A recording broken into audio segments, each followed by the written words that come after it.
انسان اپنی زندگی میں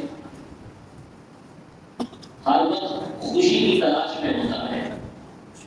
صبح سے لے کر شام تک انسان کماتا اس لیے ہی ہے کہ وہ خود خوش رہ سکے، اپنی اولاد کو خوش رکھ سکے، اپنے والدین کو خوش رکھ سکے، اپنے عزیز و اقربا کو خوش رکھ سکے.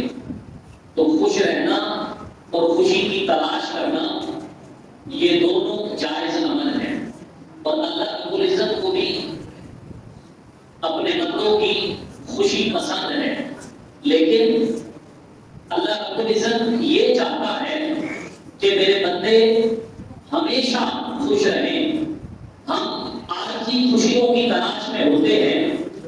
ہمارے اور اللہ رب العزت کے درمیان اس بات میں فرق یہ ہے کہ اللہ رب العزت ہمیشہ کی خوشی اپنے بندوں کے لیے چاہتا ہے، جبکہ ہم آج کی خوشیاں تلاش کرتے ہیں.